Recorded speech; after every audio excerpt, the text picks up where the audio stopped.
Good day, grade 12 learners. Welcome to today's Life Sciences lesson.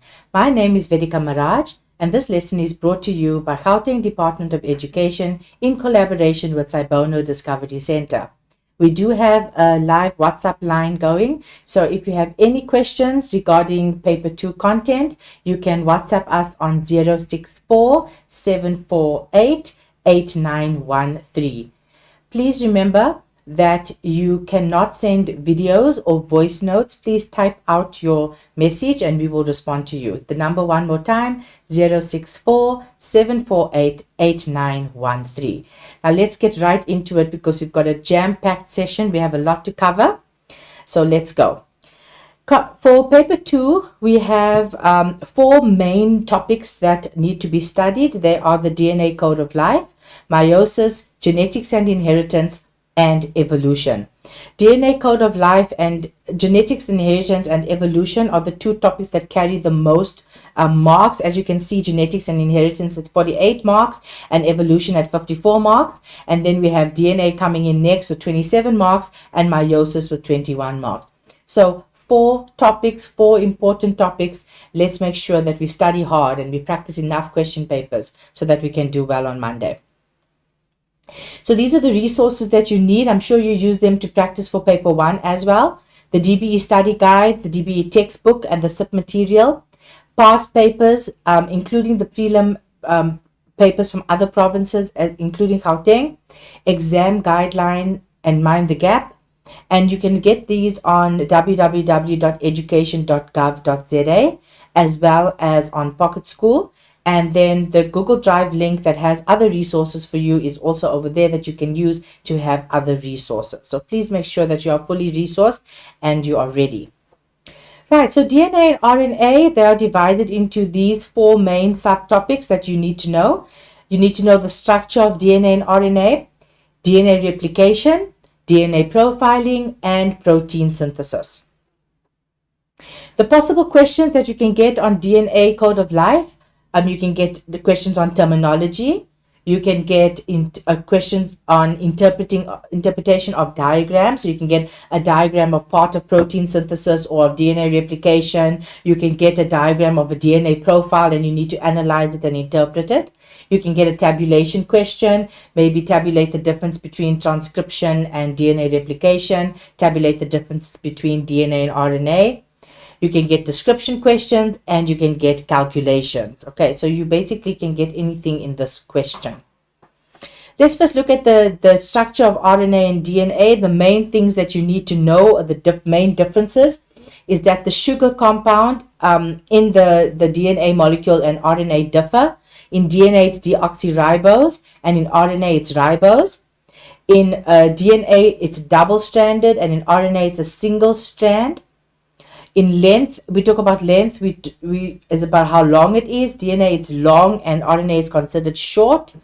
And then in both of them, the monomers are nucleotides. But remember that the nucleotide is made up of a sugar, a phosphate, and a nitrogenous base. And the difference here between DNA and RNA is in the nitrogenous base, where DNA has thymine and RNA has uracil. So you need to know that. You need to know the differences. They can ask you to tabulate it, or they can even ask you for a description paragraph question on that. Now we come to DNA replication. Let's have a look at the diagram quickly to explain this, but we also have the points coming up here.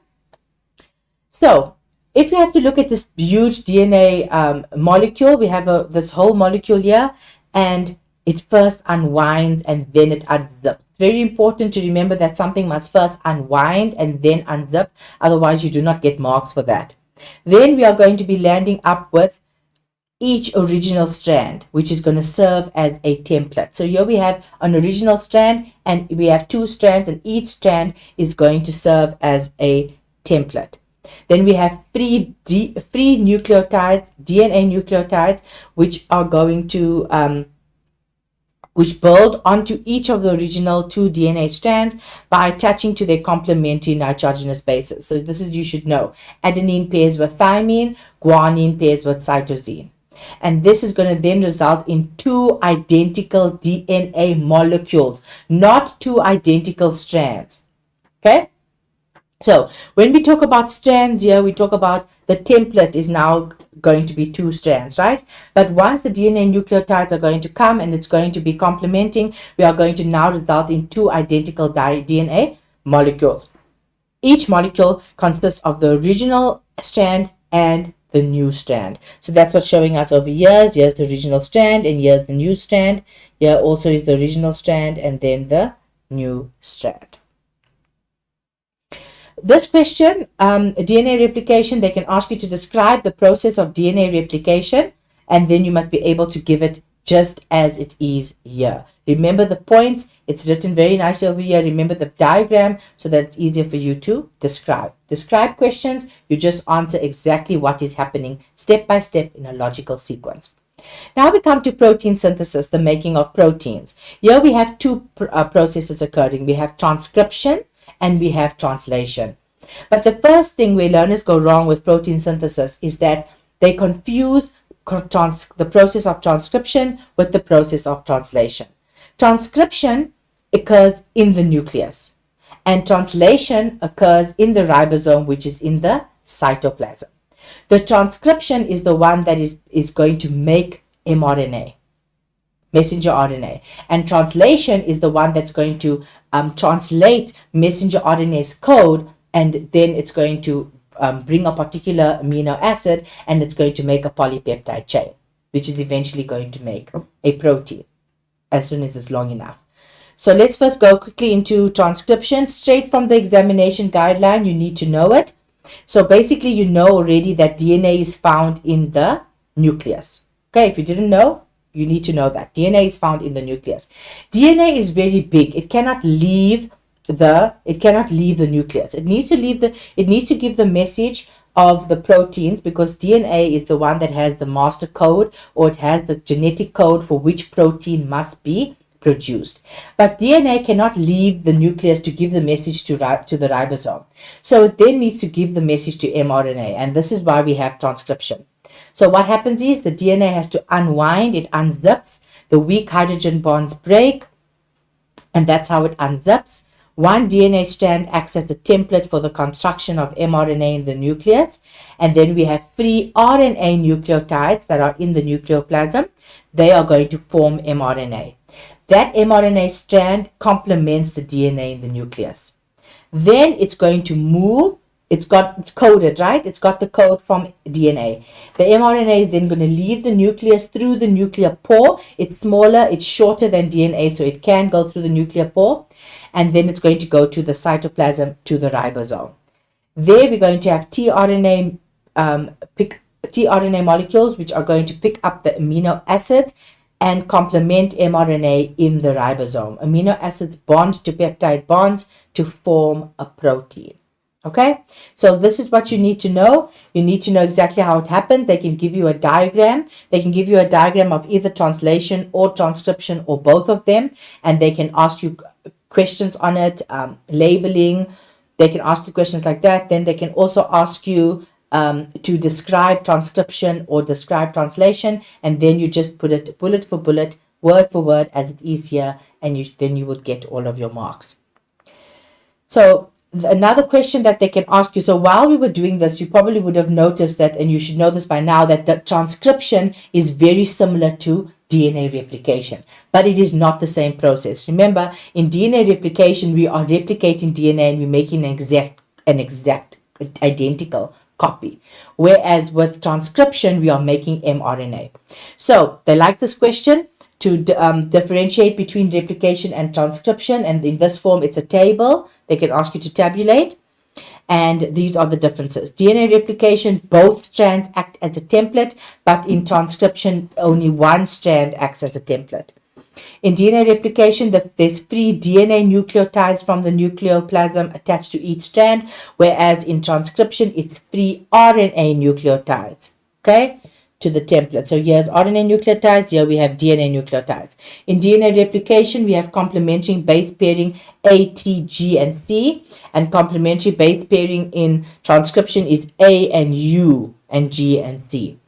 In DNA replication, what does it result in? We have two identical DNA molecules formed. Not two identical strands, we have two identical DNA molecules formed. And in transcription, we have an mRNA molecule which is formed.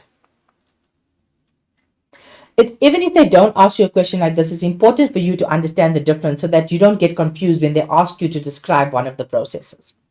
So this is a quick question that was taken from the May-June DBE paper of this year. The table below shows the codons that code for some amino acids. So they can also do this. They can give you the mRNA codons and they can give you the amino acid.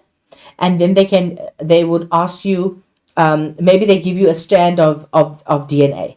Okay, they give you a strand of DNA with the code, and then they would ask you which amino acids would be picked up by the tRNA, or they could even give you the tRNA.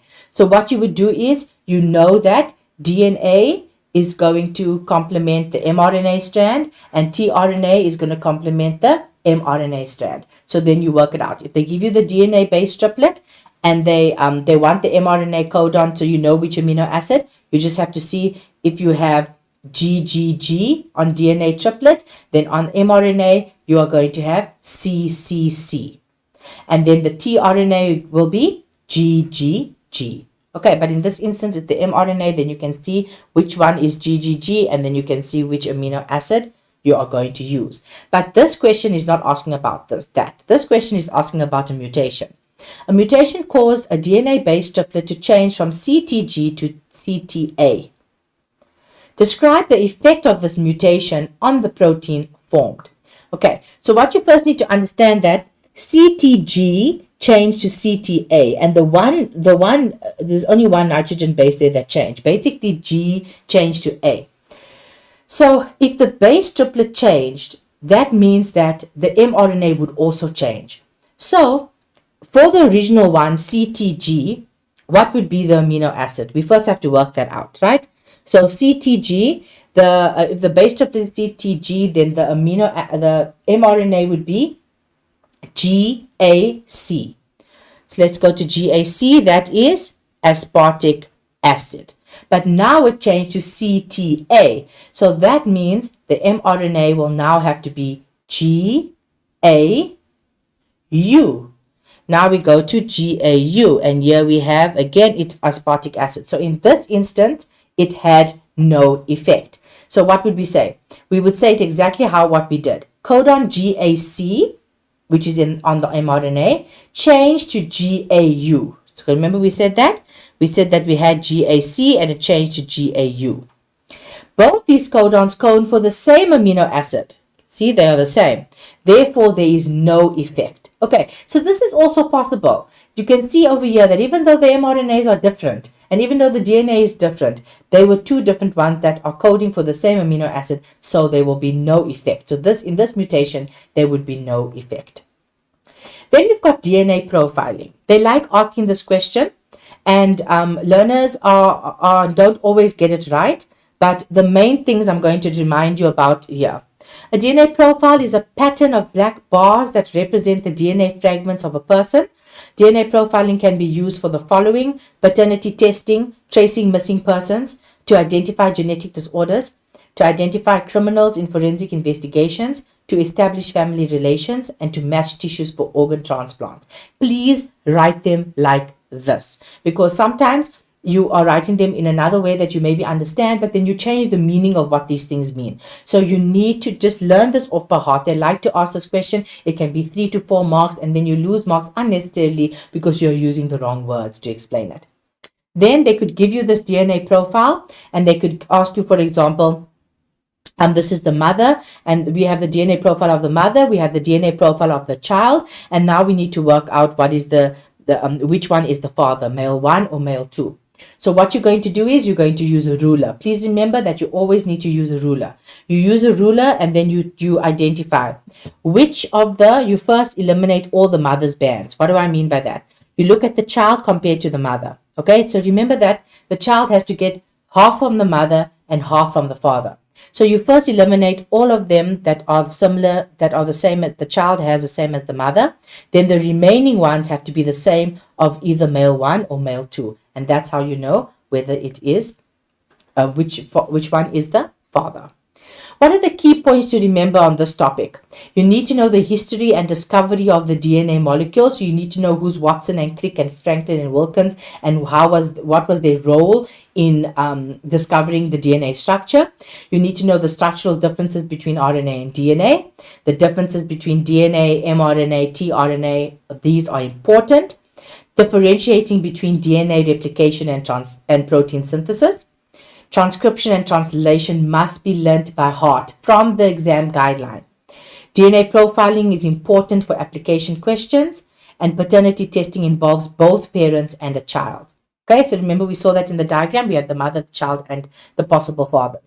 And uses of an interpretation of DNA profiling, we also spoke about that. Okay, so that's everything that you need to know about DNA. Now we're moving swiftly on to meiosis. So with meiosis, the main things that I need you to know is that we need to know the terminology. If you don't understand these words, then you're already lost for meiosis. So make sure that you know these. They are commonly asked in question 1.2, but you also need to understand them in order to answer any other questions on meiosis. So make sure you know this. Then interphase. Interphase isn't part of meiosis as a whole. Okay, interphase is the phase that happens between the two cell cycles. Here we have this is where DNA replication occurs. That's something else that I need to bring to your attention. Transcription happens in protein synthesis. DNA replication does not happen in protein synthesis. DNA replication is part of the cell cycle. Okay, it happens in interphase. It's part of the cell cycle. It does not happen in protein synthesis. And transcription happens in protein synthesis and not in meiosis. So let's do interphase quickly. DNA replication occurs. Each chromosome will now consist of 2 chromatids joined by a centromere. DNA replication helps to double genetic material to be shared equally during division. Unreplicated chromosomes, that means they are single chromosomes as it appears in a cell before DNA replication takes place, and the replicated chromosome will be a double chromosome with 2 chromatids after DNA replication has taken place. So here we can see, here we have homologous chromosomes, we have a centromere in the center. Then after DNA replication, now the chromosomes are looking different, right? So then we have an unreplicated chromosome and we have a replicated chromosome. The phases of meiosis. You need to know how to identify every phase. You need to know how to label the parts in the phase.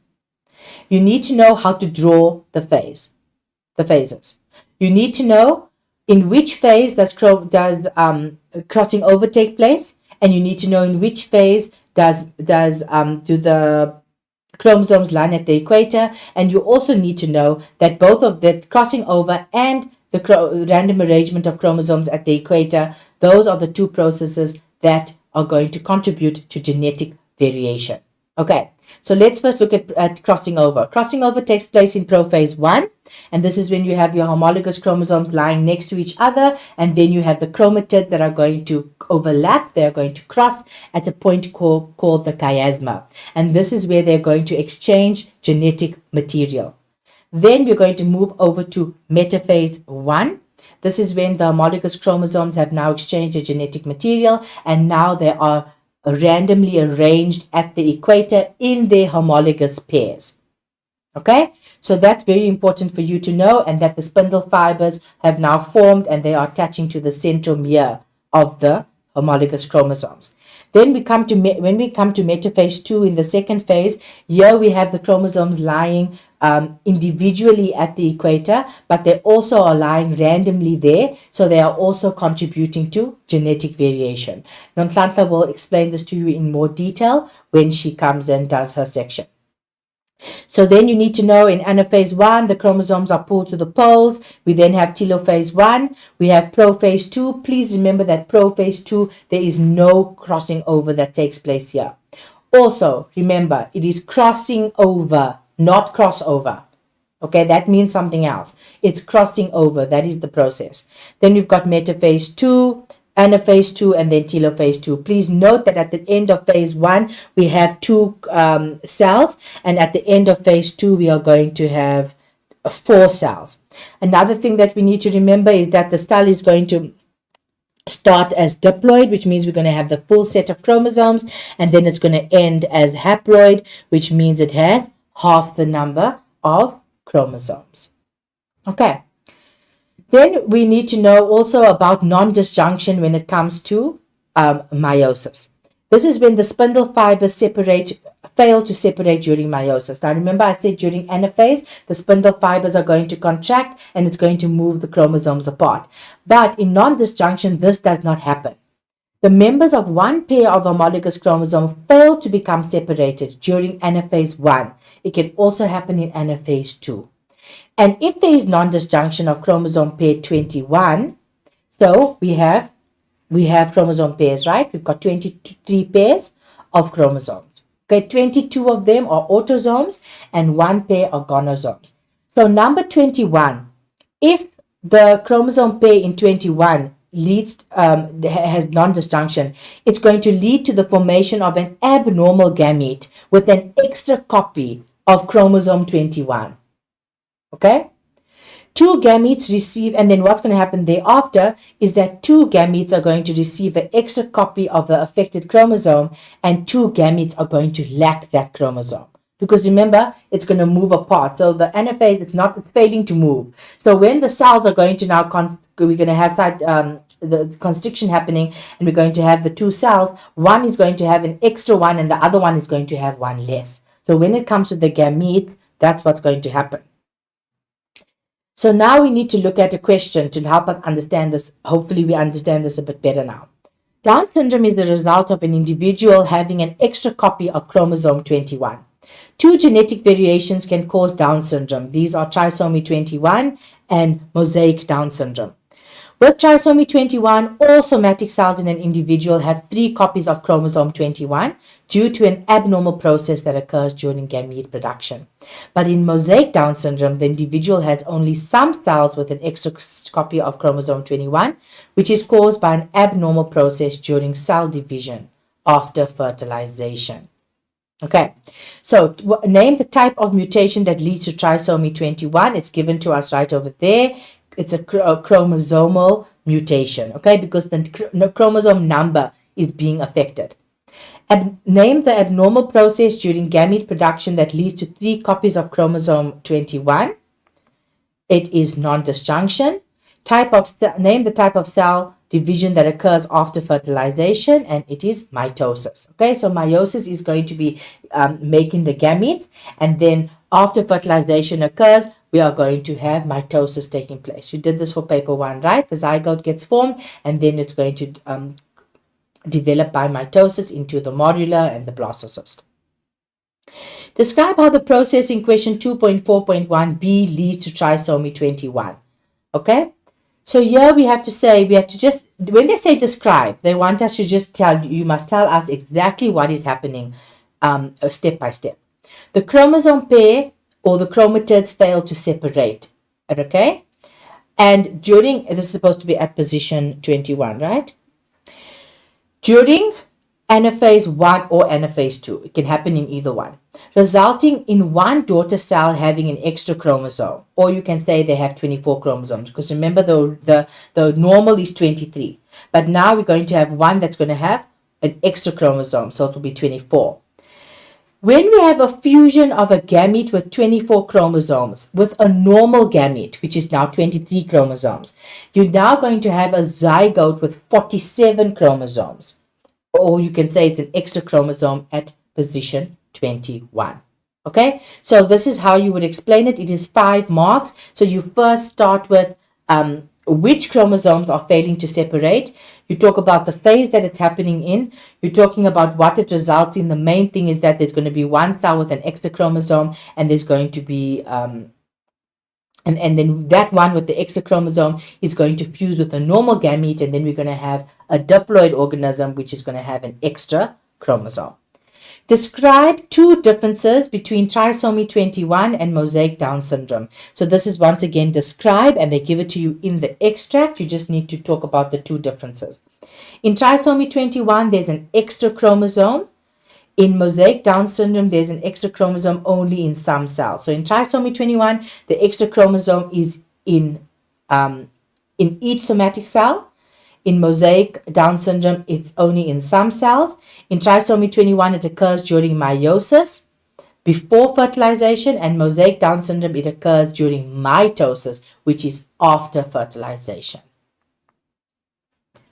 Right, now we move on to genetics and inheritance. Before we move on to that, just to recap quickly, with meiosis, you need to know the different phases. You need to know what happens in the phases. You need to know how to identify them. If we give you a diagram, you must know how to draw the diagram. You must be able to label it, and you must also be able to know what is happening in non-disjunction and being able to explain it. Genetics and inheritance, 48 marks. Here we have a lot of topics here. This is what you need to know. Terminology, monohybrid crosses, Mendel's laws, dihybrid crosses, sex determination, sex-linked inheritance, pedigree diagrams.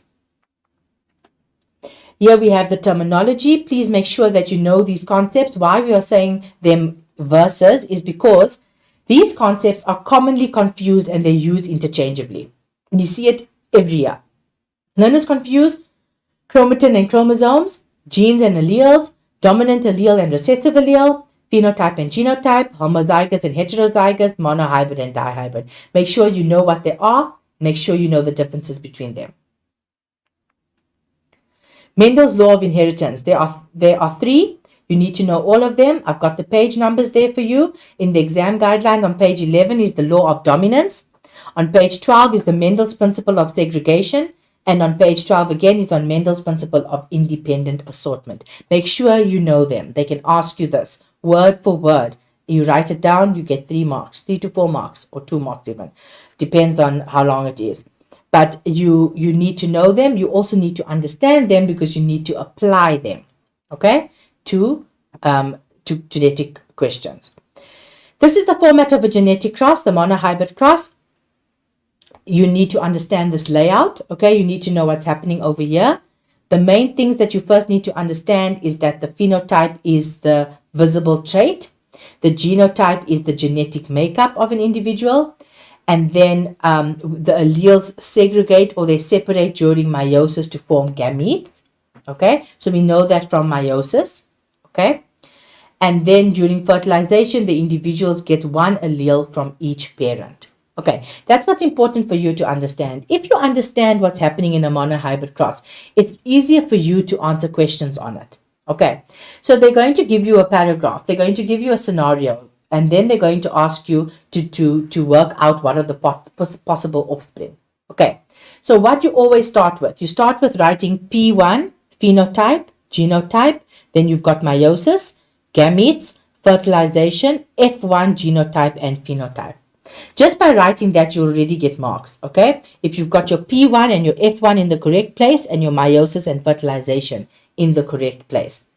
But the next thing you need to look at is that the scenario will give you the phenotypes of the parents because they want to know what are the offspring. But they have to give you the phenotypes of the parents. So you need to read very carefully. You need to identify the phenotypes of the parents and then you need to write it in there. Okay, don't just leave a genetic cross blank. Even if you've got the P1 and the F1 and the meiosis and the fertilization, please attempt the question by at least putting the phenotypes in. And then you work out what the genotypes would be. The question will give you the information. They'll give you the characteristic. They'll give you the letter to be used even. Okay? As long as you can remember that the dominant allele is capital and the recessive allele is a small letter, you really have no reason to not be able to get marks here. Then you put in the genotypes. Then that's where the alleles that segregate come in because during meiosis, the alleles are going to separate and now we're going to have the gametes. And then the gametes from the mother and the gametes from the father are going to fuse during fertilization, right?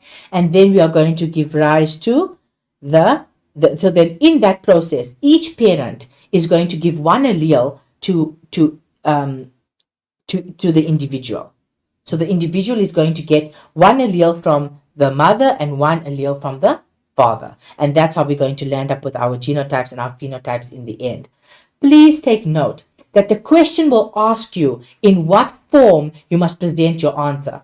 For example, they will ask you the percentage of give us the phenotypic ratio, or they can ask you to give us the percentage of the phenotype. If it's a percentage, you need to say 100% tall, or 50% tall, or 25% short. Okay, whatever it is that they're asking. If it's a phenotypic ratio, and for example, it's a 75% and 25%, then you need to make it, you must always put it to its simplest form, which will be 3:1. Phenotypic ratio. If they ask you for genotype, the genotypic one, the percentage, then they would want you to say 75%, 50%, or 25%, or not. But if it is ratio, once again, it will be 1:2:1. That would usually be because it's 25, 50, 25. That will go to 1:2:1. They can also ask you for the proportion, okay, and that's when you're going to put a fraction. Maybe it's 3/4, 1/4, whatever the case is. But it's very important that you do that because your compulsory mark is going to lie there. So when you answer your question, go back to once you've worked it out, you go back to the question, what are they asking me? Once I do this whole thing, what are they asking me? They're asking me for the genotypic ratio, and then you write that down. After you get to this step, after you've written the genotype and phenotype out, then you go and you say, in what form do they want my answer? Because what sometimes learners do is they skip this part and they go straight into the phenotype or the genotype, and then you make a mistake. Okay, so at least have everything in so that you can get your maximum marks. This is just an alternative way of doing the Punnett square. You can do that instead, where you have the gametes over here, you plug in the gametes, and then you work out the genotypes of the offspring over here. That's just a reminder that you must put the P1 and the F1 in meiosis and fertilization. Now the dominance. You get complete dominance, incomplete dominance, and co-dominance. You need to know these. They like to ask it. You need to know the difference. With complete dominance, this is when one allele is dominant and the other is recessive, such that the effect of the recessive allele is masked by the dominant allele in the heterozygous condition. So this just means that there is a dominant one that is going to be expressed in the phenotype, and it completely masks the recessive one. Okay? And in incomplete dominance, this is when neither of the alleles are dominant over the other, and this results in an intermediate phenotype or a blended phenotype in the heterozygous condition. So they're saying that when you have two different letters, heterozygous and homozygous, grade 12s, you need to understand the difference. Homozygous is when we have two of the same alleles. Whether it is, if you're looking at complete dominance, we have two of the same alleles, homozygous, either dominant or recessive. So this is homozygous dominant. This is homozygous recessive. But when we have two different alleles, then we've got heterozygous. So that's what they're saying. In this heterozygous condition, the dominant allele will be shown in the phenotype, but the recessive allele will be masked. Now, in this instance, we do have a heterozygous condition, but here we have two letters. We have R and W. R for red. Can you see that we started off with homozygous dominant, and here homozygous, and here we have homozygous, different letters. So here we have a red plant and we have a white plant. But when the offspring is in its heterozygous condition, it's now going to have an intermediate phenotype, which means it's going to be a blend of the two colors, which is in this instance pink. Now, codominance in its heterozygous condition, this is when both of the alleles are equally dominant. So in the previous one, none of them are dominant, so they become blended. But in this one, both are equally dominant. So they're both going to be in the heterozygous condition. They are going to be both expressed in the offspring. Both alleles of the gene are equally dominant, whereby both alleles express themselves in the phenotype in the heterozygous condition. Okay, so if we were going to have a, let's say we were going to have red and a brown, okay, red and a brown, so then you can see that they would both be this heterozygous, and red and brown, or you can say red and white, sorry, or whatever the case is, and then you have both of them will be in the phenotype expressed. Now we move on to sex determination. Okay, so this is just showing you a male and a female karyotype. And then this is when I was talking to you earlier about how we have 22 pairs of autosomes, and then we have one pair of gonosomes. These are the sex chromosomes. They are known as gonosomes. The others are all autosomes. So the gonosomes, those are the ones that are going to determine whether an individual is a male or a female. So in a male karyotype, then the gonosomes is going to be an X and a Y, and in females it's an X and an X. There is 50% chance of having a boy and 50% chance of having a girl. Okay, that's what you need to understand as well, that there's 50% chance of having a boy and 50% chance of having a girl. Now, when you come to sex-linked disorders, this is a one that is very important. They almost always ask it, and there are two sex-linked disorders that you need to know. They are hemophilia and color blindness. However, they can ask you a question on any sex-linked disease, but they will always indicate to you that it is sex-linked, unless, or a sex-linked trait. Unless it is hemophilia or color blindness, then they don't have to indicate it to you. You need to know that it is sex-linked. So what are these? The genes are located on sex chromosomes are called sex-linked genes. In humans, the term usually refers to X-linked characteristics, which are genes located only on X chromosomes. Fathers can pass their X-linked alleles to their daughters, but not their sons. Now let's think about that. Remember, we've got that law of segregation, right? So the father, remember, the male is going to have an X and a Y, okay? But a female only has two X. So the father can only give his X to his daughter. He can't give the Y, because if he gives the Y to the daughter, it's not going to be a daughter, it's going to be a son. So the father can pass the X-linked allele to their daughters, but not and not their sons, because now the father only has one other one. The X can go to a daughter, but the Y can only come from the father. So the son can only get a Y from a father because the mother does not have a Y. Mothers can pass their sex-linked alleles to both the sons and the daughters. So remember, the mother has an X and an X. So if one of mother's X's have the disorder, they can pass it on to their daughter or to their son, because the daughter and the son are going to require an X chromosome. Most of the traits are X-linked, and Y chromosome is so tiny it does not have genes on it. The symbol of an allele is attached to the X chromosome. So this is how we write it out. Okay, we have an X and a Y, and the symbol for the disorder or the allele that we are talking about is going to be represented on the X chromosome like that as a superscript. Now, just to remind you about this, you need to know hemophilia. Okay, you need to know, like in this instance, look what's happening over here. The father is without hemophilia. The mother is a carrier of the hemophilia gene. The father can only pass the affected allele to his daughters, but the mother can pass the affected allele to both the sons and the daughters. That's what we basically explained to you. As you can see over here, the mother is a carrier of the hemophilia gene, so she doesn't have it, but she's got one of the alleles, and she can pass this allele to her son and to her daughter. That's the reason why the daughter will become a carrier again, but the son will become affected, because this Y comes from the father, but the X is coming from the mother. And then the other son is not affected. Then we've got color blindness. The same story applies. Okay, you need to know how to apply these two or how to explain them. Then we move on to blood groups. Here we have the inheritance of blood groups is an example of, okay, so the previous one, they can also ask you a monohybrid cross. They can also give you that kind of a question in a pedigree diagram, which we'll look at a little bit just now. The inheritance of blood groups is an example of multiple alleles. The notation of it for alleles indicating blood groups is only this is the allele. Now, when you're writing it out, these notations, I want you to write it like this.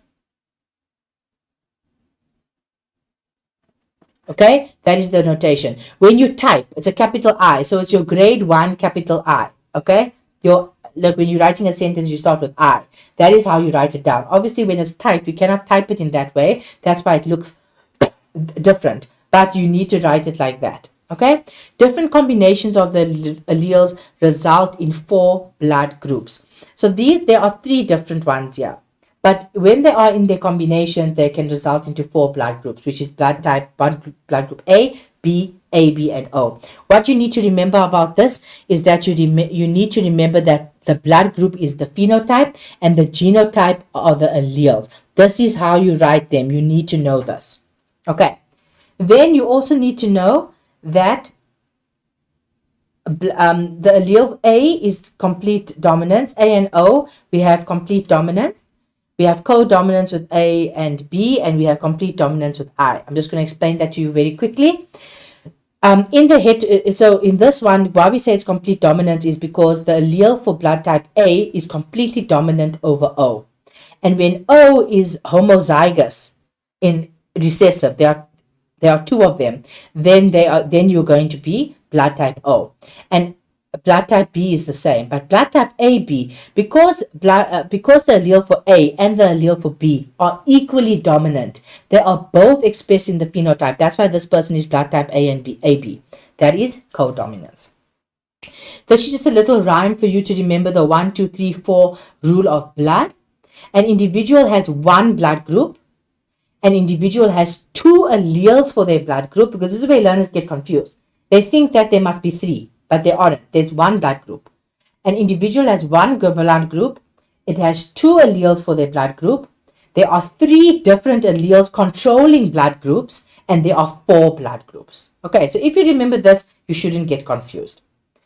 Right, then dihybrid crosses, don't forget about this. Very important. They almost always ask it. About 7 marks or so. And you really can get marks here. The main thing to remember is this is where we have a genetic cross where we are crossing 2 traits.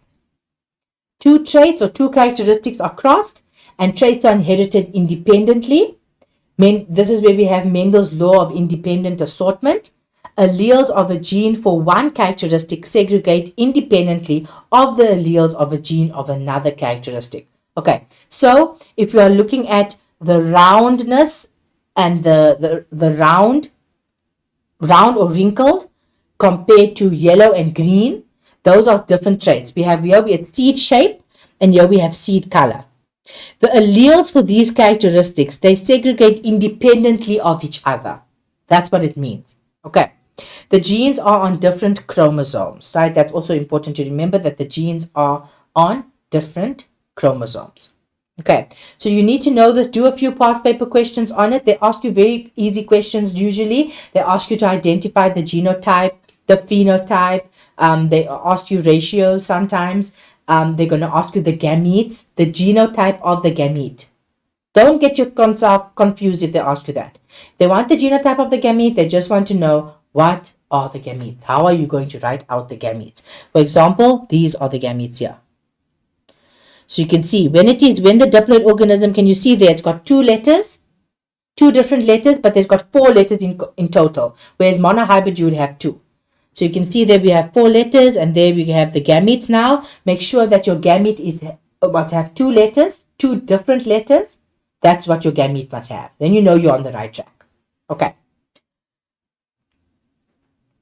Now we come to our pedigree diagram. Also, they love this question. It almost they like to ask this. They like to ask you. They like to give you a question on this where they're going to ask you to identify the offspring. It's basically a family tree. It traces the inheritance of characteristics over many generations. Okay, it's like a family tree. So it's about in a particular family how they can trace the characteristics. So what you need to know is that this number over here is telling us the generation. So they ask you how many generations, you count each line. Okay. Then we've got a marriage line. We must remember that. We must remember the line of descent. So this is a parent and this is a parent. They are married. The line of descent, and then this is the offspring. And then the line between the offspring like this is the sibling line. Make sure that you know it. Okay. Steps in solving a pedigree diagram. The important thing to understand here is that you need to first study the key. So the key will tell you what the phenotypes are, what characteristic we are looking for. Then you look for the dominant and recessive characteristics, and you fill in the genotype of the individuals with the recessive condition. Each individual with the recessive condition inherited one allele from each parent.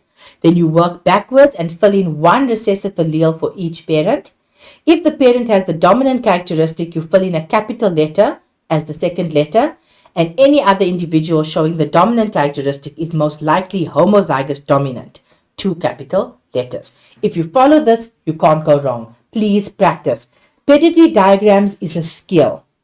Okay, 12, pedigree diagrams is a skill. I really need you to understand that. You need to practice it. The other thing I need you to understand is that not all pedigree diagrams are sex linked. Because learners see a pedigree diagram and they see there's males and females, because remember, the females are circles and the males are squares, then they think that everything is going to be sex linked and they start putting X's and Y's everywhere. Remember that you can also have autosomal conditions that you can show in a pedigree diagram. Pedigree diagrams are not only for sex-linked characteristics, but the one that I'm showing you over here, we are going to do this one on Tay-Sachs. The diagram below shows the inheritance of Tay-Sachs, a rare disease which leads to the destruction of neurons. It is inherited as an autosomal disorder controlled by 2 alleles, T and T. Can you see? Autosomal disorder. It is a disorder, but it's autosomal. What does that mean? It is not on the gonosome. It is on the other 22. Remember, you still have other 22 chromosomes where disorders can happen. Let's go to the questions quickly. Describe what is meant by an autosomal disorder. Okay, it's exactly what I explained. It's a disorder controlled by alleles that are located on autosomes. How many sons do individuals 1 and 2 have? Okay, so let's see. Individuals 1 or 2, how many sons do they have? Nice question. You look for the squares. They have 3 children. How many squares are there? 1. Therefore, it's 1. Using individuals 3, 4, and 7, 3, 4, and 7, explain why it can be concluded that Tay-Sachs disease is controlled by a recessive allele. So now remember that disorders don't necessarily have to be by a recessive allele all the time. It can also be by a dominant allele. That's also important for you to remember, because sometimes we are so used to seeing it in the recessive form that we forget that it can even be dominant. Okay, so in this instance, they're telling us that you need to explain why it is recessive. The way you need to look at this is that you need to look at the offspring. Okay, so you either start with the child has Tay-Sachs, or you can start with the first point that they have here, saying that individual 3 and 4 are both without Tay-Sachs disease. But their offspring, their child, number 7, has Tay-Sachs, which is only expressed in the phenotype in the homozygous condition. Each parent must carry a recessive allele. The child has 2 recessive alleles. One was received from each parent. So essentially they're saying that if this child has the disease, okay, the parent does not have the disease. It means that this child had to have the disease in the recessive condition, and it must have 2. But where did it come from? That recessive allele must have come from the mother and the father, and because they don't have the disease, they have to be heterozygous, which means they must have a dominant allele that is going to mask the recessive allele. That's the reason why they do not have the disease. So explain it like that, word for word. Just make sure that you know that your answer is in a cause and effect manner. Or you could have said individuals 3 and 4 are both without Tay-Sachs. It was caused by a dominant allele.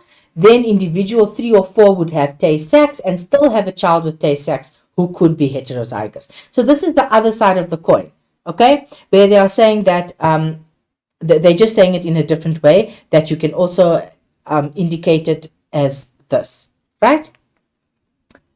Then we have individual 1 and 2 can produce children with 3 possible genotypes. List all the genotypes that have a 25% chance of being produced.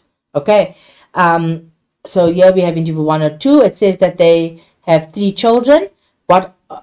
List all the genotypes that have a 25% chance of being produced. Okay, so here we've got, yes, they can either be homozygous dominant or they can be homozygous recessive. Okay, and that's all I have for up until genetics. Please stay tuned for in the next few minutes. We will get back to it, and then we're going to do evolution. Thank you.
Good afternoon, grade 12 learners. Welcome back to Life Sciences Revision Paper 2. Please remember to send us your questions on the WhatsApp line number, which is 064-748-8913. We are waiting for your questions. We do have answers to give out, so please send us your questions. So I'm going to take you to the second part of our today's session, which is evolution. This is the last part. This is the last time you're going to see us this year talking to you, so please listen carefully. So what is it that you need to know in evolution? You already know that this section carries a lot of marks. It's a lot of marks that are at stake, 54 marks. So what are we looking for? When you study, when you prepare for Monday, these are the things that you need to go through. Evidence of evolution, sources of variation, the theories of Lamarck, Darwin, punctuated equilibrium, artificial selection, speciation, and human evolution. So what we are saying to you is when you are preparing now, when you're going through all the question papers, make sure that you cover all the sections that I've just mentioned. Then when we look into evidence of evolution, remember these are the types of the evidence of what? Of evolution. We have biogeography, we have genetics, we have fossil record, and we have homologous structures or modification by what? By descent. So the types of questions that you're going to get here, you will be asked to name, for example, name the types of evidence of evolution, or you will be asked to give examples. For example, if the question says give examples of what? Of genetic evidence of evolution, then you can come in with your RNA DNA, you can come in with your what? Your mitochondrial DNA. So these are the evidence of what? Of evolution. And also, if you are given pictures and you are asked to identify, you should be able to look at the picture and say that this is genetic evidence, this is fossil evidence, homologous structures, or biogeography. Then we also have sources of variation. So what brings about evolution, or what is the sources of variation? Remember here, we always tell you about the CRRM. So I've seen some of the learners, as soon as they go into an exam room and they say start writing, some of you quickly write these things down, which is very good. So with the sources of variation, there's 5 of them. We're looking at crossing over, random arrangement, random fertilization, random mating, and what? And mutation. So the first 2, which is crossing over and random arrangement, those are part of what? Of meiosis. And then under reproduction, we have random fertilization, random mating, and we have mutation. All these, we say they bring about variation in what? In a population. So these are the sources of variation. Please do know them, do know how to name them when you are asked. Do know also how to identify them if you are given pictures. If there's a story in front of you that talks about the different species and how they differ from each other, that is variation. You should be able to identify the type of variation that the story is referring to. And then there's also types of variation. So here, remember, it's the definition. You must know what continuous variation and what is discontinuous variation. With the continuous variation, it's where we're looking at the characteristics, where there is a range of intermediate types of what? Of phenotypes. And for example, we're looking at the color, we're looking at height, we're looking at the texture of the hair. It's a range of the phenotypes. So with height, we can never categorize and say that there's short people and then there's tall people. But there's a range between the very tall person and the very short person. Whereas with discontinuous variation, it is the type of characteristics that we are able to distinguish, to put into categories. So we can decide that this person is blood type A, this person is blood type B, AB, or blood type O. So we can put those into what? Into categories. That is what we call, again, discontinuous variation. Again, this type of questions, you will get them mainly in section A. So in multiple choice, matching column, and your terminology, you should be able to then explain what continuous and discontinuous variation is. And then moving on with the theories, remember you already know these are all the things that your teachers have taught you. We've taught you about the different theories. We've told you about Lamarck. We've told you about Darwin. We've also told you about punctuated equilibrium. So what are you looking for when you are revising? You need to remember that, okay, Lamarck is the guy that came up with the two laws or the two principles, which was the law of use and disuse and the what? The inheritance of the what? Of the acquired characteristic. I know that most of you know about Lamarck. As soon as you see the giraffes, you know, everyone knows what Lamarck says about the giraffes, how they stretched their necks, and because of them stretching their necks, that is why nowadays we have giraffes that have what? That have long necks. But remember, the questions that you are going to get, they are not going to ask you about the giraffe and the story of the long necks. You should be able to apply what you know about Lamarck into a question. So you'll get different contexts in the paper, and you should be able to identify, okay, this is referring to Lamarck and they are talking about the law of use and disuse, or they are talking about the inheritance of the acquired characteristic. So with theories of evolution, especially Lamarck, what is it that you are looking for, or what is it that Lamarck has said? Remember, he spoke about the law of the acquired characteristic and also the law of use and disuse. Then before you tackle a question, you must just remember that there's two characteristics. We talked about the inherited characteristic. We also talk about the acquired characteristic. And with the inherited characteristic, it is the one that an offspring is born with, and it inherited from one or both of the parent. And most of the time when you talk about the inherited characteristic, it is the one that is controlled by the genes. So we talk about this mainly when we talk about natural selection. Whereas with the acquired characteristic, it's the characteristic that an offspring is not born with, but through its life, according to Lamarck, that characteristic is what is acquired. And what is the difference between it and the first one is that this one is not controlled by the genes, hence it is the acquired characteristic. So what is it that you should look for when you are presented with a scenario in front of you and you are asked to apply Lamarck to answer the question? So you're going to look at what was the original characteristic in the story that is in front of you, and what is the challenge. And then you're going to look at what did the organisms do, or what characteristic was then acquired, and then what was the result of that, and what happened to this acquired characteristic, and what is the result of this. For example, if you look at the story of the giraffes again, we'll say the original characteristic is that according to Lamarck, all of them had the short necks. And then what was the challenge? The trees that were very tall for them to reach the leaves. And then what did the organisms do, or what did the giraffes do? They stretched their legs, stretched and stretched, because they're trying to reach the leaves. Therefore, what was the result? Their necks became longer. And then what happened to the longer necks? Those longer necks then were then, according to him, passed on to the next generation. And the result is that we now have have giraffes that have long necks. So that is how you look into the questions, any question that you're going to come across. So let's look at this one example in front of us. Here we have a question or a story on the male fiddler crab that has one normal size claw and a one giant size claw. So as you can see in photograph B, we can see the giant claw and we can see the normal claw.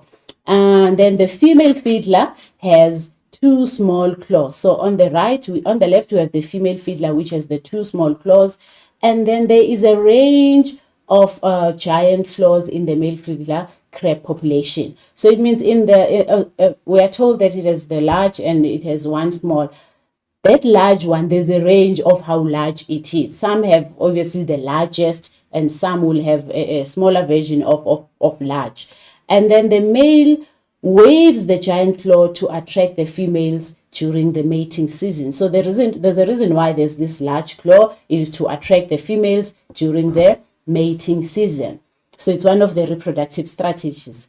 And then discuss how Lamarck would have explained. Now we're looking at how Lamarck would have explained the presence of one giant claw in the male fiddler crabs. So remember the original characteristic if we go back to the previous slide. So we would say that Lamarck was going to say all of them had the same size, or they had the small claw size in the beginning. And then because they were waving and waving and waving this claw because they wanted to attract the males for what? I mean, the females for mating, then they were using the claw a lot. So here we are applying the law of use and disuse. So they used this claw because they waved and waved, and then in using the claw, then the claw developed and it became larger. So that is what happened. Therefore, then this acquired characteristic is then passed on. That is why now, according to Lamarck, we will see that some crabs have a large claw, one claw and a small claw, because of the law of use and disuse. So let's look at the answer. So according to Lamarck, or according to the law of use and disuse, the male fiddler crab had short claw. So this is the original characteristic.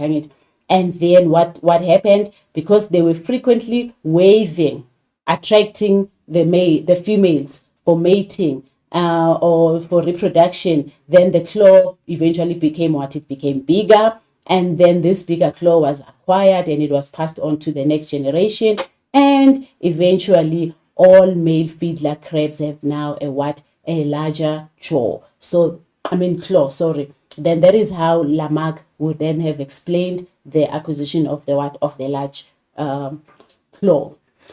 But because this theory was not based on genetics, remember when Lamarck came up with his explanation of what evolution is, it was before Mendel's time. So he didn't know anything about genetics, didn't know anything about the DNA and the RNA. So that is why he came up with the physical changes that happen because of the use and disuse, and then that physical change is passed on according to him. So that is one of the reasons why then his law was rejected, because there is no evidence that the acquired characteristic can be inherited by the offspring. Also, organisms did not evolve because they wanted to. Yes, so you do not decide one day that, okay, this is what I want to do, so I'm going to change so that my kids in future are going to have this. It does not work like that.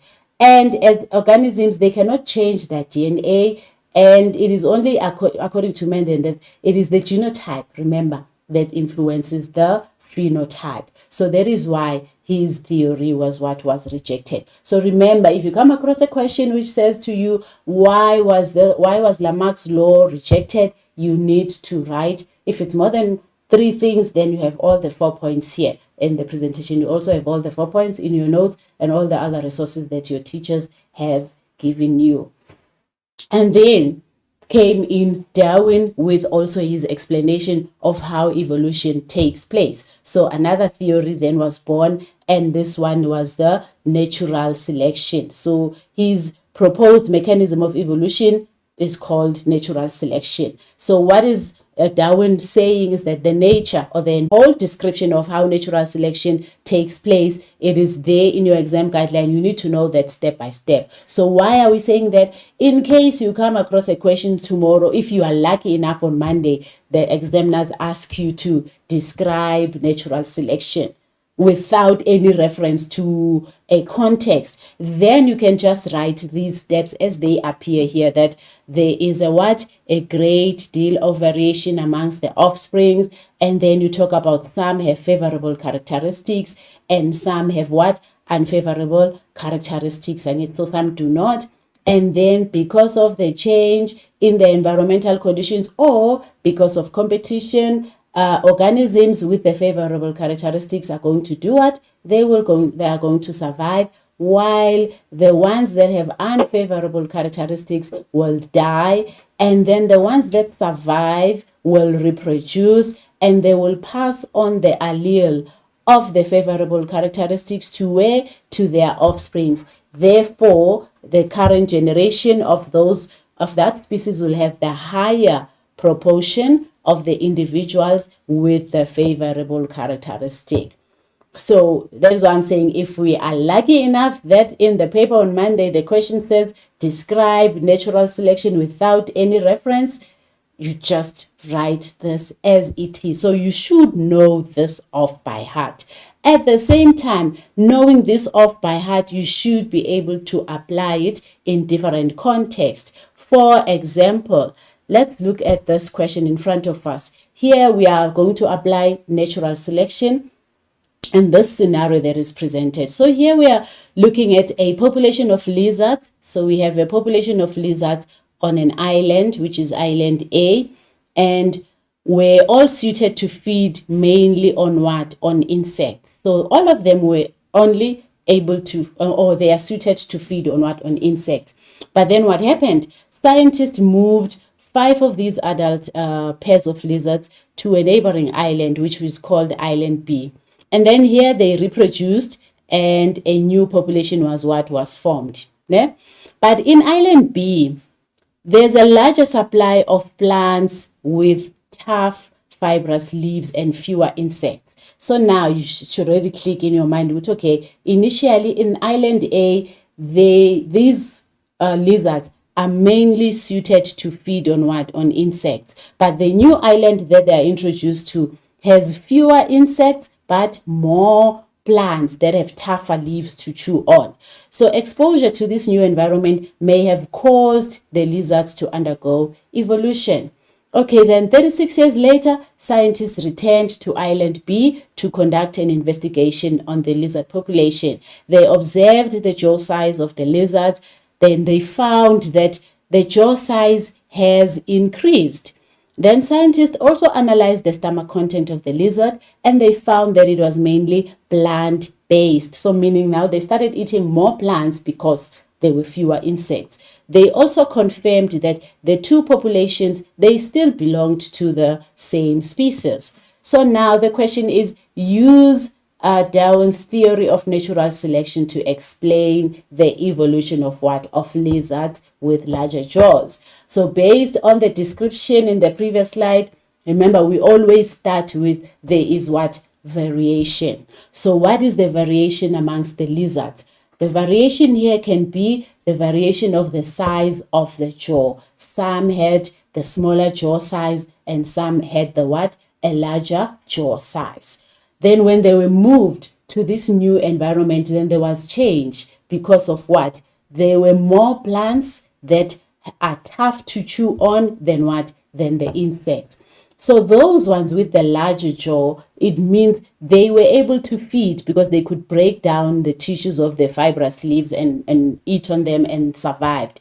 The ones with the small jaws, these was too tough for them to eat, so obviously they would die and they did not survive. And then the lizards with the larger jaws, then they survived, they reproduced, and they passed on the allele of the large jaw to the next generation. That is why when the scientists went back, they found that most of the lizards that are there have larger jaws compared to the species or the population that they introduced beginning of the experiment. So then this is how you write. So this is application. You've applied. We talked about the variation in the size of the jaws. Some had small, some had large. And then due to the large supply of fibrous, or due to the fact that there were fewer insects, the ones with the smaller jaws were unable to feed. They died. The ones with the larger jaws had more food. They survived. They reproduced. And then the allele for the larger jaw was passed on to the offspring. As a result, the next generation has a what? A high proportion of lizards with large jaws. So the other thing that you should take note of here, remember the sequence is very important. So when you explain, when you write down, you describe natural selection, the sequence is very important. You cannot have your points mix up. You start with they survived and they died, and then before you tell us about the variation, sequence is very important, because when you are marked, we are also looking at what? At the sequence of whether do you understand these events as they take place from where they start up until we have the higher proportion of lizards with the larger jaws. Now, moving on, let's look at this question again. Here we're looking at the diagram of a modern swordfish. Because of the sword, they are called the swordfish.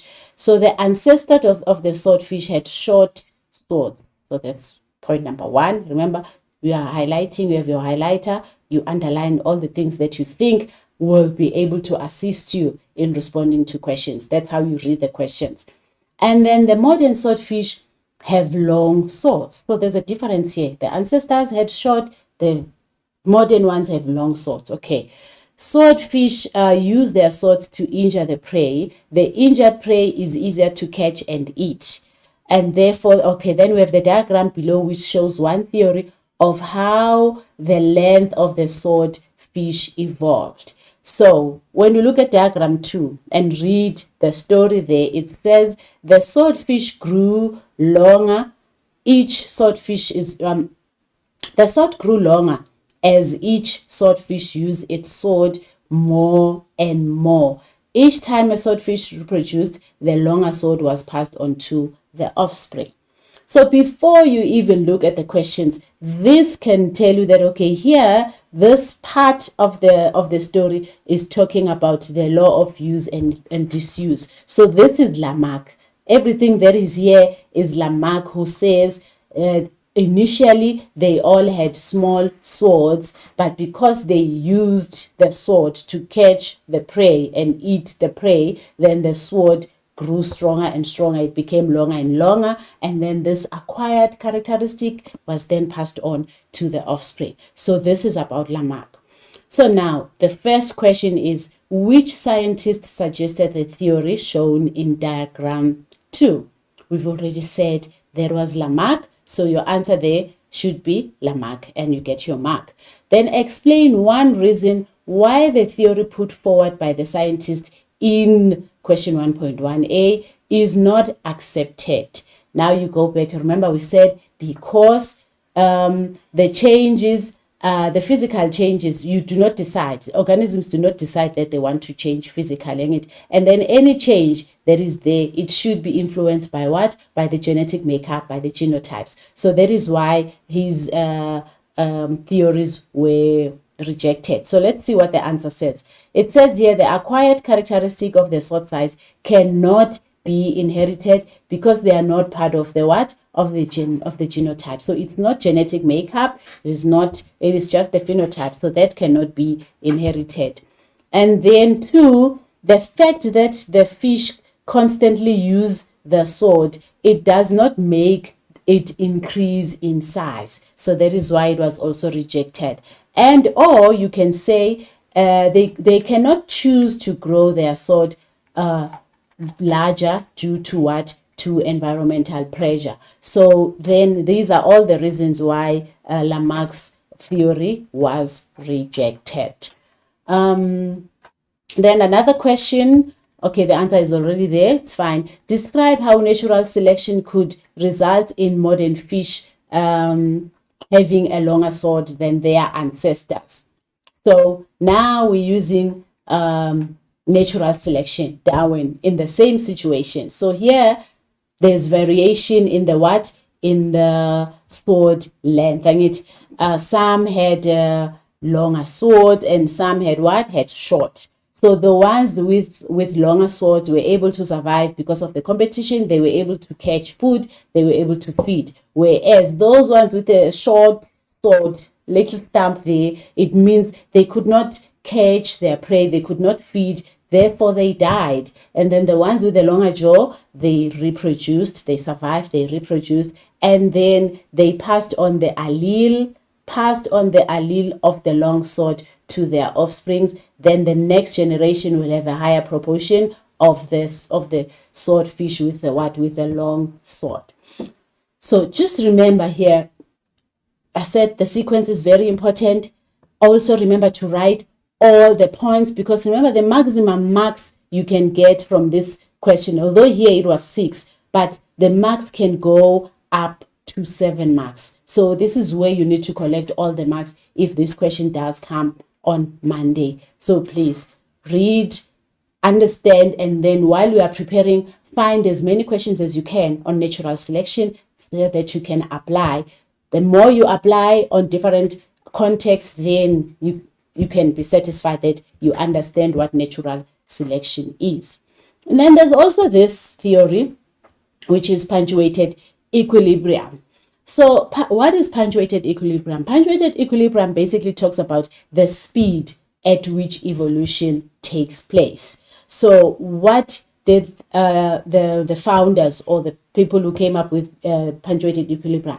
They were talking about in evolution, there are periods where in the when the species, okay, in the timeline of a species, there's a period where there are no changes, like there's a long period where there's no changing, nothing taking place at all, and that period they called it equilibrium. And then in between there's period of rapid change. So there's short periods where there's rapid change that takes place, and then they refer to that as punctuated equilibrium, where periods of no change that are longer alternate with short periods of change, and that short period of change will result in the change in a species. So that was called punctuated equilibrium. Because according to to Darwin, remember, evolution is a gradual process. As you can see here, gradualism. It's a gradual process where there's a series of small changes that take place, which results in the change in the species. Whereas here, long periods where there's no change, accompanied by short periods of quick changes that result in the change in a species. And that short change, that is the period of no change, is what is called equilibrium. And then how did they support that? They supported this, or this is supported by the fact that there are no transitional species. So you cannot talk about transitional species and punctuated equilibrium at the same time, because with punctuated equilibrium it says that there are no transitional species. We have the species which are sort of dark brown or brown, and then nothing took place, and then here short period of change, and then we have this species, and then again nothing happening here, so this species still look like this, and then again here at this point a short period that is accompanied by a lot of change, and then all of a sudden we have a new species that is more darker in color than the original one. So that is what shows punctuated equilibrium. So again, remember, you'll need to apply these two questions so that you understand. You cannot just read and not do any past exam question papers now, grade 12s. So then let's look at this question.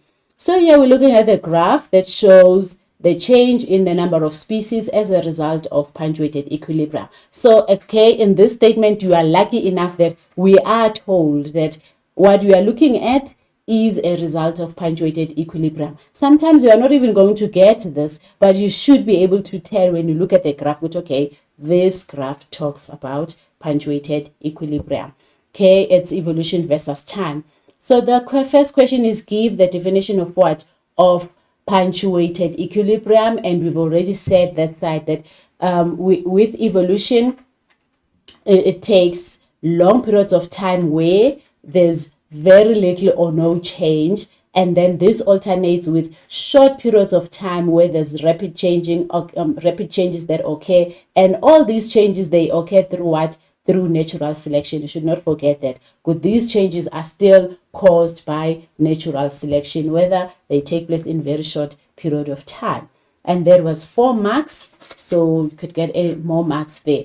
Then using letters from the graph indicates the period of time where the environment would be stable.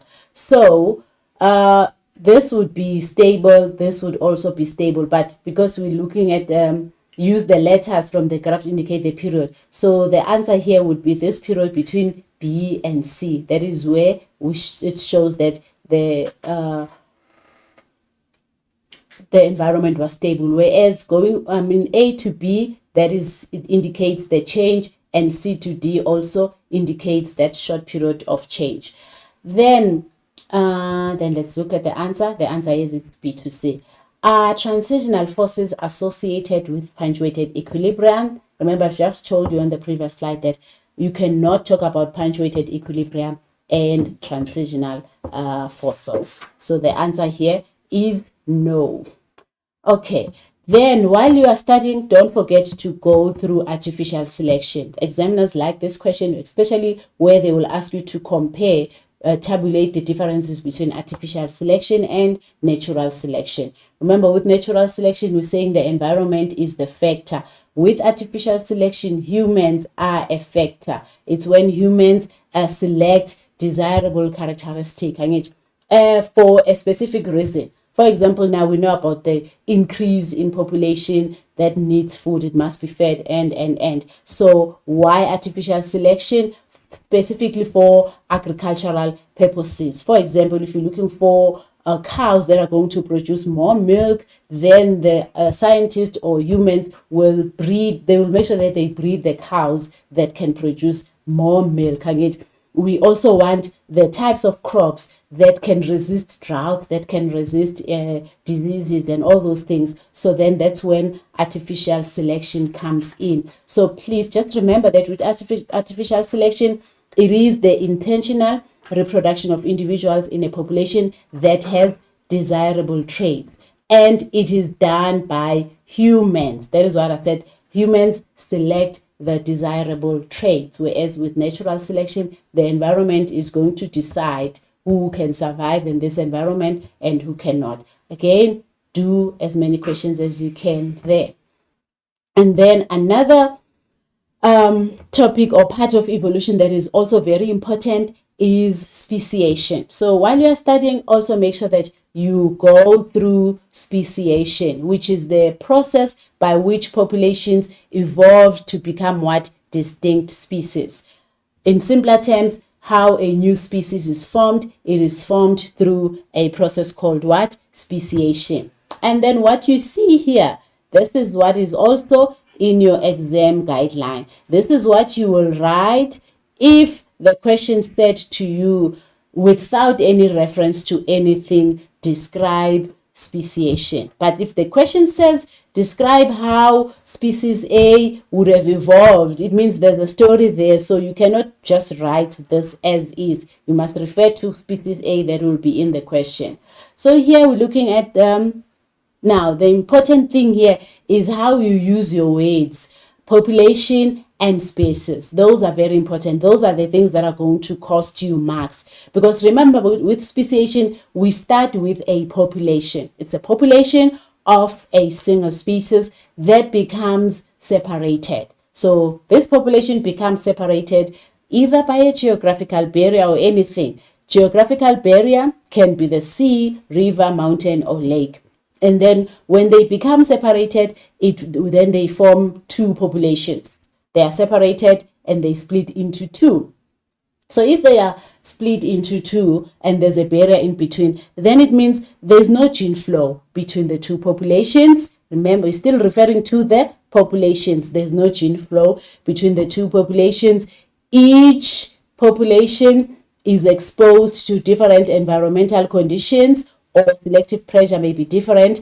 Each population undergoes natural selection independently, and then the individuals become genotypically, phenotypically different.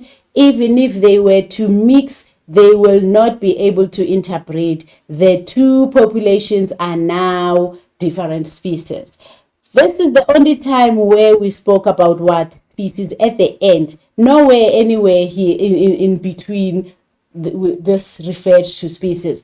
So the main problem that we encounter, or that things that you should stay away from when you answer this question on Monday, you cannot start your sentence and somewhere in the middle already you are referring to the species. Remember, it's how the species is formed. So the species is formed at the end. So in between, you are talking about a population. A population that was divided into two. A population, there was no longer a gene flow between the two populations. These two populations exposed to different environmental conditions. Even if the two populations can mix, they will not be able to interbreed because they are now different species. So let's look at the question. It's always good to apply to a question. So here we're looking at the eastern tiger snakes living on an island of mainland Australia that have longer jaws than the mainland population of what? Of the snakes. And then the diet on the island includes large prey as seagull chicks, and while the diet on the mainland consists of small prey, such as frogs and mice. So we're talking about the two snakes, the ones that are found on the mainland and the ones that are found on the what? On the island.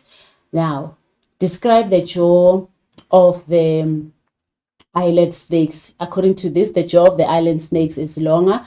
And then what is the staple diet of the mainland snakes? Again, the answer, you take it from the paragraph here. They feed on what? On small prey such as frogs and what? And mice. So the answer is there, 1 mark. Then give a definition of what? Of the species.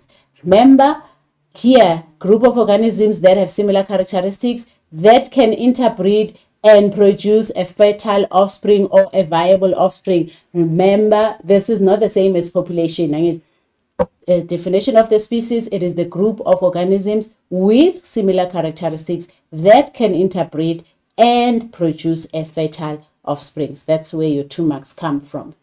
Then describe how the island and mainland snake could have evolved into different species. So we have the ones on the island, we have one on the what? On the mainland. So this population got separated because of what? Of the geographical barrier. In this case, it is the what?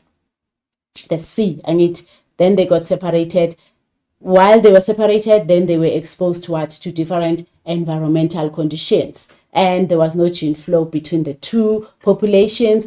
And then each population was exposed to what? To different diets in this case. Because the other part, remember, fed on frogs, and then the other part fed on what? On the seagulls. So they were exposed to different diets. Then natural selection occurred independently in the two populations, such that the individual species of the two populations, so you see, even if species is there, but the species of what? Of the two populations became very different from each other. Even if the two populations were to mix again, they will not be able to interbreed, and the populations are now different species. So how did we apply speciation in this question? By being specific. The population of the tiger snakes, and the answer did not just say the population got separated. It is the population of the tiger snakes, because that's what is in the context, became separated by the sea, because we know that the other ones are in the mainland and the other ones are on the island. And then the population split into two. And this environmental condition that is different in this case is the what? The different diets. So again, you do as many questions as you can and you apply. This is one of those questions. It was in the 2023 paper, so you can also go through that. We have sent the presentation to your teachers and the worksheet, so all these questions you'll find from there. And then also in evolution, you look at the mechanisms of reproductive isolation. Again, here you can be asked just to name them, or you will get pictures where you should be able to identify what is presented in front of you. So there's 5 of them. There's breeding at different times of the year. There's species-specific courtship behavior. There's plant adaptation to different pollinators. There's infertile offspring, and there's what? Prevention of what? Of fertilization. So do know this. Also, you should be able to just give a brief description of what each is all about. Then there's also evolution in present times. So most of you, when we teach evolution, some of you we think of something that is far, that is out there, that or happened long time ago, or you cannot actually see. But there is evolution in present times, especially for those organisms that reproduce rapidly. We've seen this. I know that you've heard this so many times. We've seen with the coronavirus how it changed in a short period of time. That was evolution through natural selection, and how we were told this now is no longer this antibiotic is no longer effective, or this medication is no longer effective, because the species has evolved. It became more resistant to whatever was used to treat it. So here again, examples in your exam guideline, it is listed there, the examples of evolution in present times. So go through that. Do know at least one of them, how you'll be able to explain it. But most of the time with these types of questions, again, you'll also get a context, given something that you will read and you should be able to identify that this is in present time and what is the resistance or what has caused the resistance. And you should be able also to explain natural selection in with regard to the development of the resistance by those organisms that are in the context. And then the last part is human evolution. Also very, very important. What is it that you must know in human evolution? You should be able to interpret the types of phylogenetic tree. You should be able to interpret or to tell us about the similarities between the African apes and humans. You must tell us about the differences. You should be able to tell us about the evidence of human evolution, in this case, which is fossil, genetic, and cultural. You should be able to, you must know the fossils that were found in South Africa, as well as the scientists who found those fossils. And lastly, you must know what out of Africa hypothesis is. So I've already mentioned this. What is it that you need to know? So starting with the phylogenetic tree, what you are looking at in front of you is a phylogenetic tree. So each time you get a question like this, the first question, if you've done as many questions as you can, the first question is identify the type of diagram in front of you. And the answer is one. It is phylogenetic tree, nothing else. Or some of you will write cladogram, but it is phylogenetic tree, genetic. Note the last part. So this is very important. So why phylogenetic trees? What is it that you must know? You should know who the common ancestor is. So you'll get questions, for example, like what is the common ancestor of species A and species B, for example.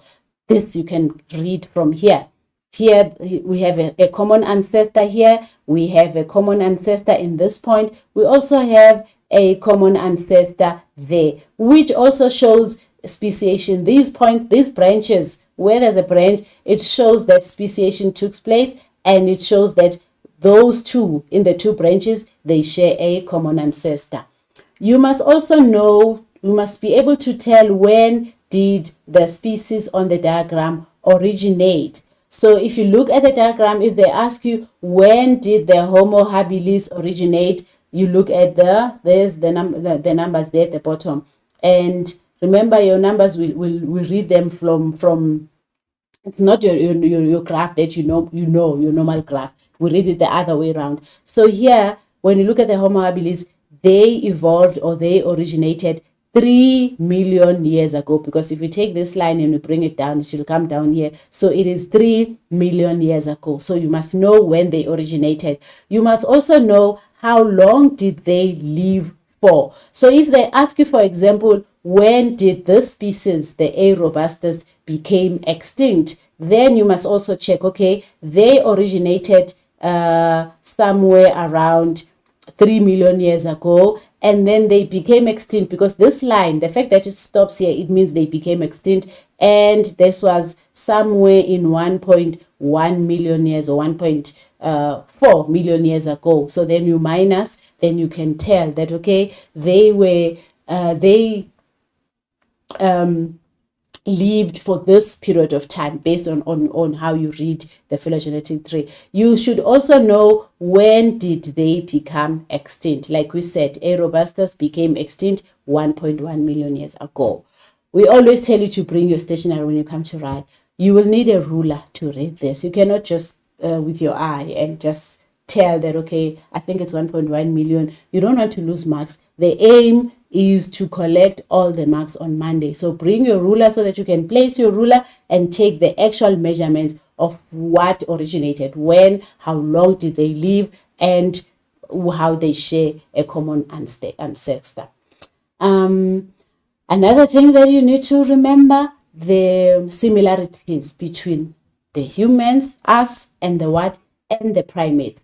So we're not going to go through them, but remember this diagram from your mind, the gap, the large brains, the eyes that are in front, freely floating arms, longer upper arms, elbows that can rotate, 5 fingers, flat nails, mammary glands, the eyes with cones, color for vision, These are all the characteristics. These are all the similarities that the human beings share, or the Homo sapiens share, with the primates.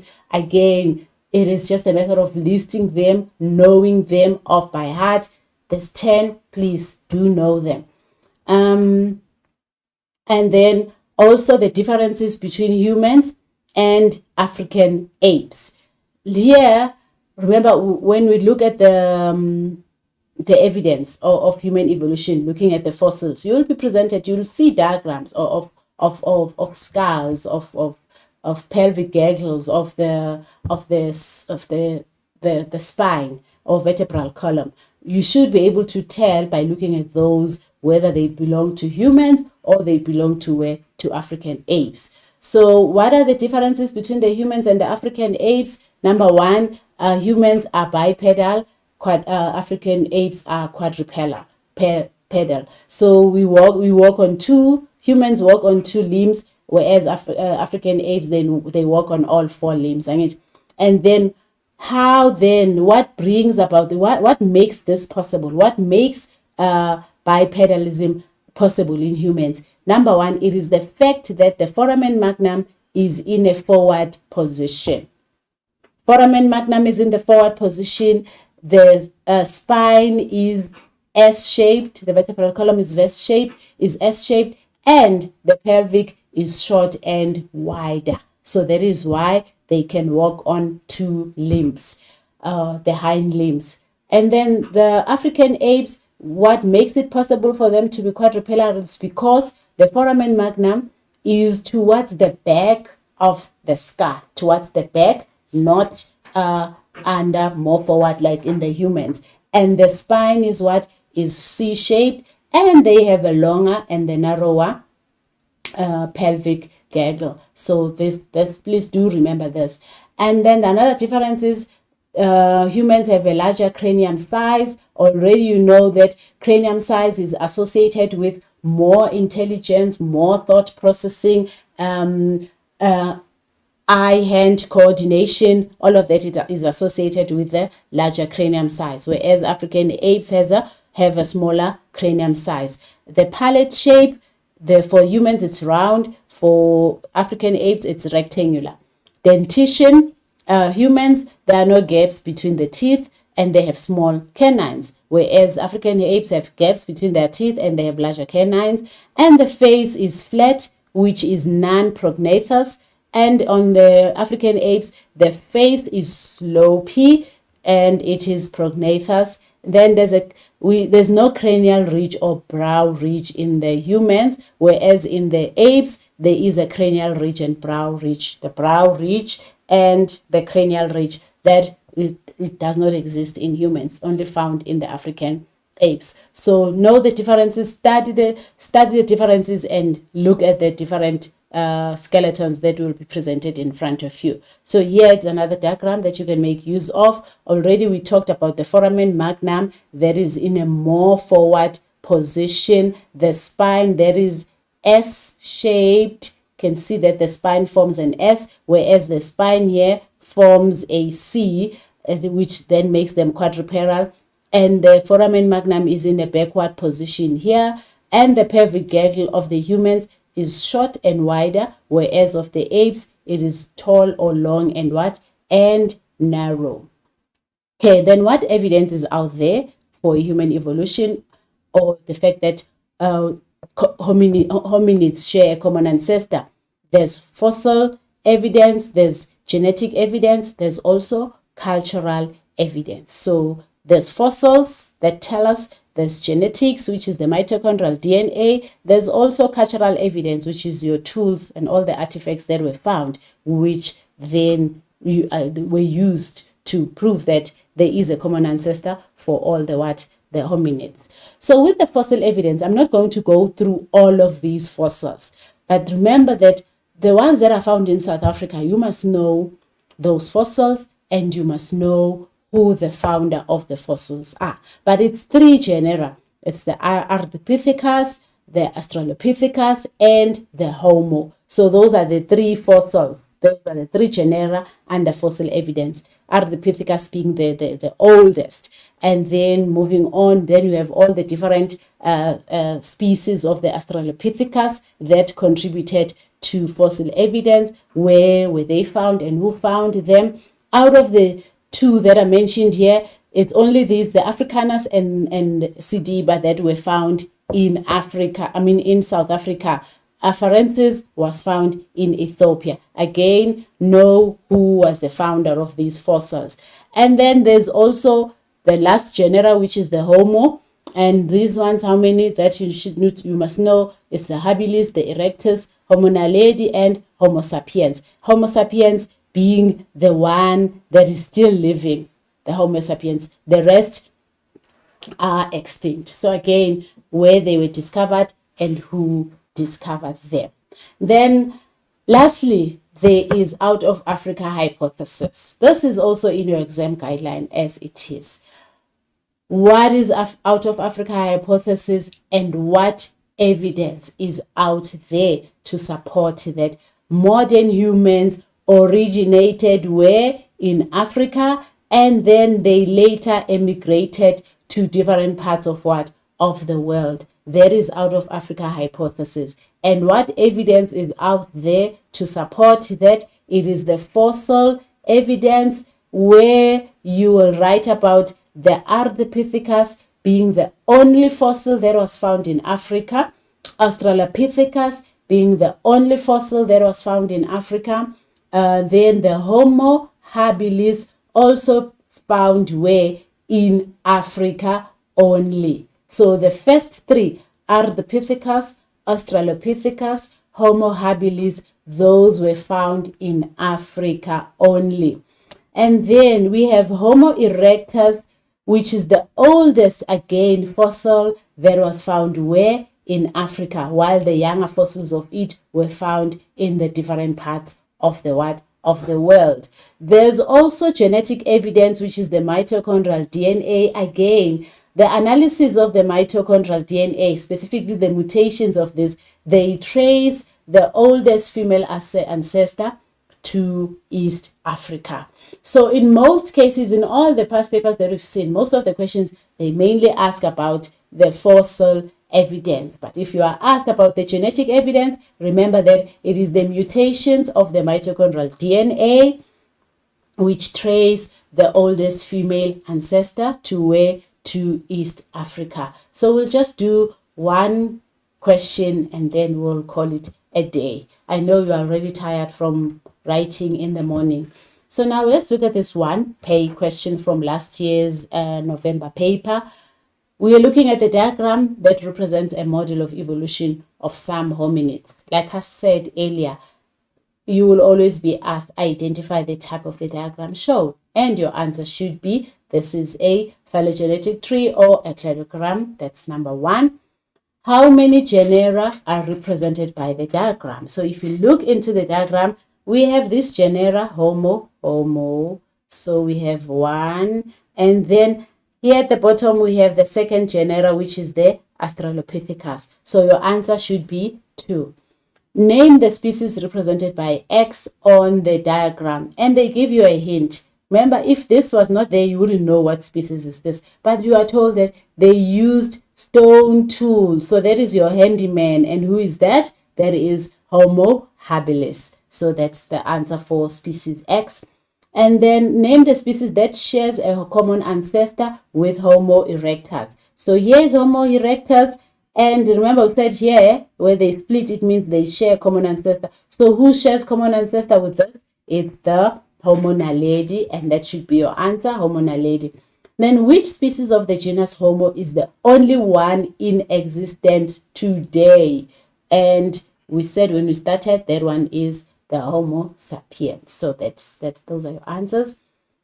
And then on the same diagram, the next question is, name 2 forms of evidence that would have been used to support the information in the diagram. We did say it is the fossil evidence, cultural evidence, and genetic evidence. But in this case, they just wanted 2, so you can name any two. But when you look into this, remember we talk about the fossils, we talk about genetics, but then there's a hint there. There's these ones, they used stone tools, so that brings in cultural evidence. And then the average cranial capacity of Homo sapiens is 1,500 centimeter cubed, compared to the ones of the Australopithecus, which is 520 centimeter cubed. Explain the significance of the difference in cranial capacity. So this tells us that Homo sapiens have a larger cranial capacity compared to the Australopithecus, therefore more intelligence, more thought processes in the Homo sapiens, better eye-hand coordination in the Homo sapiens than the Australopithecus africanus. So the large cranial capacity indicates a larger brain that indicates or leads to what? Greater intelligence, or you could have named it the other way round. Then lastly, explain how fossils of Australopithecus, this one, species X, and Homo erectus, this one, are used to support the out of Africa hypothesis. According to the Africa hypothesis is that Australopithecus fossils were only found where? In Africa. Species X, which is Homo habilis, their fossils were only found in Africa. And then the oldest of the Homo erectus were found in Africa. So the key words there are only, oldest. Don't forget to write that, because even if you can write with they were found in Africa, the old, as if you don't say oldest, you just say fossils, you are not going to get them out, because what is important is that only, because if you leave out the only, then you are saying they were also found elsewhere in the world, then we can no longer talk about out of Africa hypothesis if that's the case. So then the answer here, Australopithecus found in Africa only, fossils of the Homo habilis found in Africa only, oldest fossils of the Homo erectus found in Africa, indicating that modern humans originated where? In Africa. So this is another question that we are not going to do now because of time, but it is there in the presentation, so you can just go through it with your teacher, or tomorrow. I know some of you are having extra classes tomorrow and Sunday. Some of you are cross-nighting at school, so make sure that you also practice as many questions as you can. Let's just look at this one quickly before we call it the day. Here it's the 3 skulls A, B, C. The question says give the letter only of the skull that is most likely belong to a bipedal organism. I mean, by just looking at these diagrams, you can just tell that this one belongs to a Homo sapiens. So the answer would be A. Attached to a C-shaped vertebral column, definitely C, because C has a slopey face and looks like an ape. So the answer there would be C. Is most prognathous. Remember, prognathous, slopey. Again, the answer here is C. Has the largest brain size. You can tell from the diagram. The answer is A. And then state 2 advantages of having a large brain. We've already spoken about that. Okay, let me move on. And then we have come to the end of today's session, which was revision for paper 2. We take that, you will take what we have told you here, go and make use of it. We are wishing you all the best for the paper that is coming on Monday. Good luck with your studies. And don't forget, when you come to the exam room on Monday, to bring all the things that you will need to answer the questions. So this is the end of today's session, and thank you very much for watching this lesson. Thank you.